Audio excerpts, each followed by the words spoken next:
Hey guys, so today we are looking at Module 7, Week 2, Day 7. The top is not correct. It is, however, February 2nd, so it's Tuesday. Today we're going to be looking at text structure again, so how it is written. And you have a you-do assignment, you've got your vocabulary, and then you've got a brain pop video with questions to answer as well. So our goal for today is, let me get back.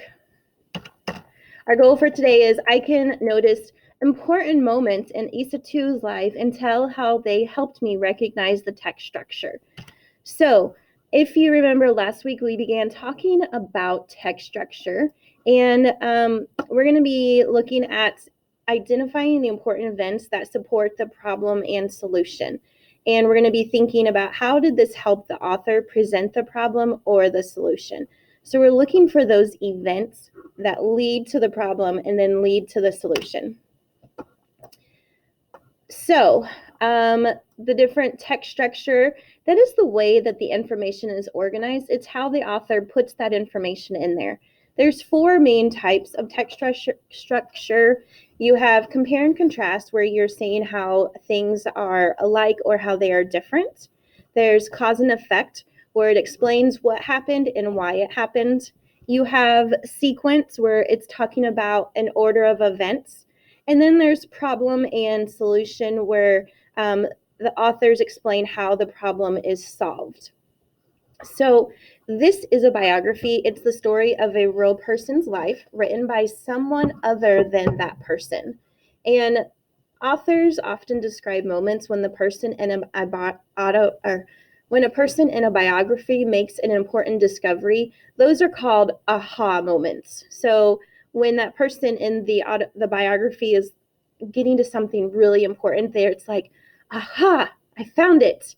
So we should ask ourselves why the moment is important in a person's life. So if you look at page 124 and 125 in your book, we are going to be looking at the text structure, and we have to ask ourselves a couple things. We're going to be saying, do the words tell me how things are the same and different? Do the words tell me what happened and why they happened? Or do the words tell me how a problem is solved? We can decide if the text structure is compare and contrast, cause and effect, or problem and solution. So I'm going to read these 2 pages, and we're going to decide which text structure this actually is. So Issa 2 walks from her with her chin frozen. Fat raindrops pelt her bare arms. Her face hides in the shadow of a palm leaf basket, and her neck stings with every step. Warm scents of burning wood and bubbling peanut stew drift past. Her village is close now. She lifts her nose to catch the smell. The basket tips. 1 fruit tumbles, then 2, then 10. The basket breaks. Issa 2 kicks the dirt. Something silky dances past her eyes, softening her anger. It moves like a flag, flapping in the wind, and settles under a tamarind tree. Issa 2 slides the strange fabric through her fingers and discovers it can carry things inside. She gathers her fruits in the bag. The basket is useless now. She drops it knowing it will crumble and mix back in with the dirt. So I have to ask myself, do the words that I just read tell me how things are the same and different? Well, the answer is no. It doesn't tell me how they're different at all or how they're alike. Do the words tell me what happened and why they happened? So it's not really telling me, like, it's telling me what happened, but it doesn't really tell me why. It hasn't given me a reason why something's happening. Do the words tell me a problem, tell me how a problem is solved? Well, it kind of does. I'm thinking this is problem solution. The text structure on these 2 is problem and solution. So we're going to underline the words that help us understand the text structure. So what words help us to understand that there is a problem and she is finding the solution? You should have underlined the basket breaks. So we know that The basket breaking is the problem. And then she finds a bag to carry her fruits. So she discovers it. She gathers her fruit, and the bag can carry things inside. So the problem, her basket breaks. The solution is she finds this bag to carry her fruits. All right, so we're still going to look at this page, actually. Kind of learning some things about this page. So this is where the author introduces the problem for the text. Issa 2 finds that she can use the plastic bag to carry things. So why is this an important discovery? What is so important about the plastic bags? Well, this is where Issa 2 first learns about plastic bags and how useful they are. And it changes things because instead of using their leaf baskets, they start using these plastic bags. And that's what causes all of the pollution and causes so much problems. So it changes how people are using the plastic bags.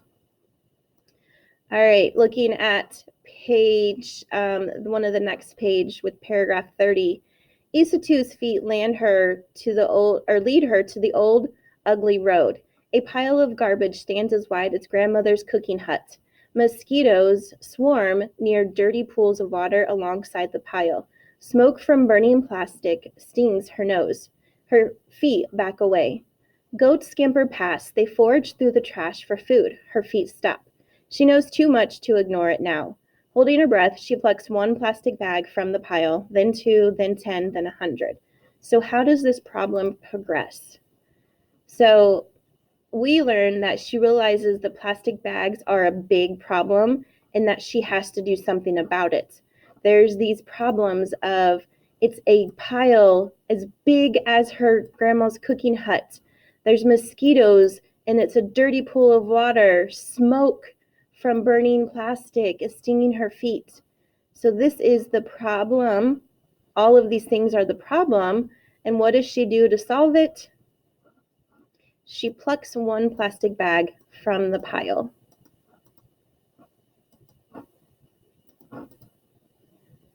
So why do you think the author used problem and solution here?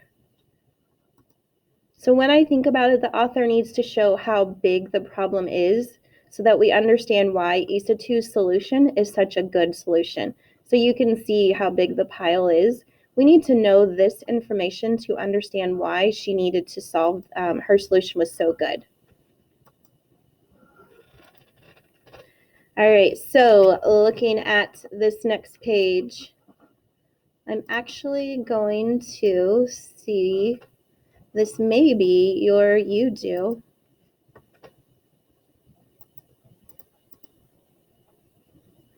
So let's do this one. How did Issa 2 resolve the problem? Well, we can look in it. She threw away all the bags. She didn't do that. She burned the bags by candlelight. She got her friends to help recycle the bags, or she used the bags to hold yarn for her crocheting. You are going to actually answer this. Then there is another question. What does the author tell about how the village people laughed at the women? Why is that important that the people were laughing? And then you're going to answer, how are Issa 2's actions in paragraph 33 to 35 important for the rest of the story? So how is this so important? Why is this important for the story? And then finally, do you think Issa 2 had a good plan? So you're going to tell me your perspective. After the you do, you have your vocabulary. Then you have the brain pop video. When you click on it, it'll take you to the making inferences video that we did that we did yesterday. And then there is a brain pop 5-question quiz about the video that you'll have to do. So make sure you watch the video, then answer the questions.